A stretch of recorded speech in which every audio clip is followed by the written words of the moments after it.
Before we start this episode, here's a quick preview of what's coming. Ready to take charge of your finances and master the art of money management? Cash Course is your ultimate guide to financial literacy, from personal budgeting to macroeconomics. Check out more episodes at PragerU.com. The year was 1620. After months on a wind-tossed ocean, English settlers walked on shore at Plymouth, Massachusetts. They'd finally reached the New World, a place where they could start over, worship freely, and share everything in common. Share everything? Yes. In America's first settlement, everyone farmed the same land, used the same tools, and took grain from the same storehouse. No one owned their own land, and most resources belonged to everyone, no matter how hard they worked. Sounds fair, actually. Well, it didn't last. After 2 years, everyone was sick and starving. Lands lay empty, crops rotted in the ground. Another colony called Jamestown tried the same approach and wound up eating rats and shoelaces. Having failed, the survivors started farming their own land. That is, they changed to a system of private property with hard work, responsibility, and some help from nearby Indians. The colony finally thrived. I'd better get to work. Private property includes land, buildings, and other physical resources owned by an individual or group. Owners have legal control over the use of the property, including generating a profit. This can be an oil field, a farm, or a lemonade stand. Public property, on the other hand, is when the government owns one of those resources and makes it available to the general public. Parks, landmarks, and utilities are often public property. Everyone can use them, and no one controls them for their own benefit. The incentives that each type of property creates have massive consequences for a country. That's why the founders included private property rights in the Constitution, because they knew it was a foundation of freedom.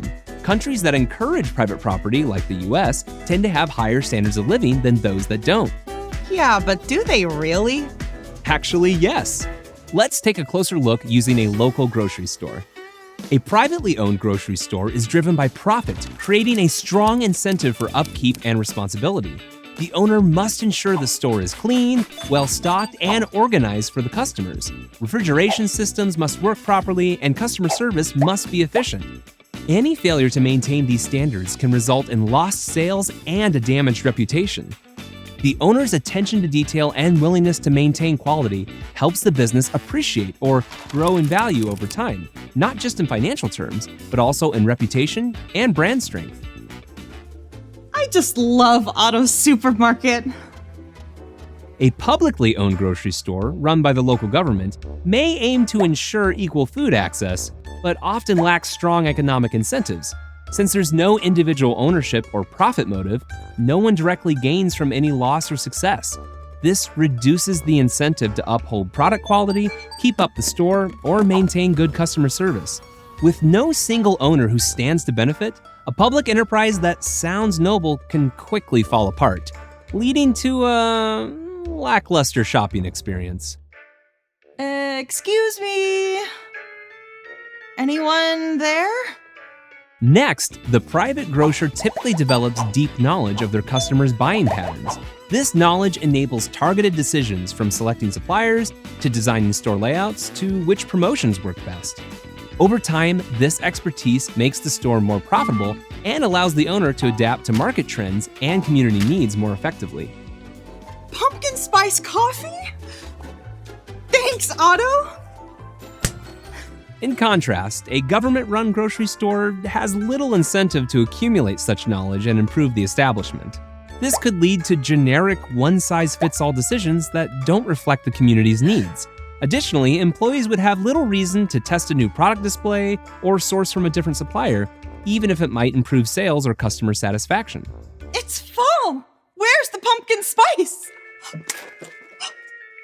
This is pepper! It's a spice. Lastly, private ownership plays a crucial role in the development of markets.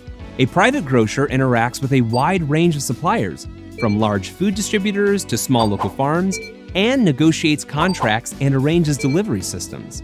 Moreover, the store could act as an incubator for emerging food brands by providing shelf space and customer exposure.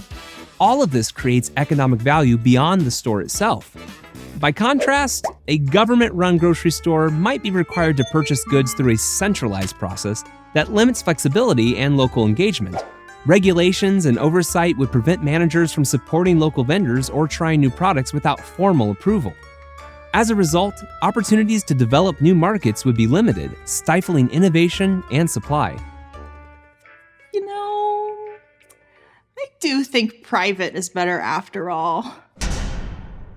While private property is essential, it's not the solution to every problem. Large public resources like sewer systems are important, necessary, and hard to price individually. It makes some sense for the government to fund, build, and maintain infrastructure on that scale. But even then, those services work best when managed locally, not by distant bureaucracies. The pumpkin spice toothpaste is backordered until summer. How am I supposed to brush my teeth?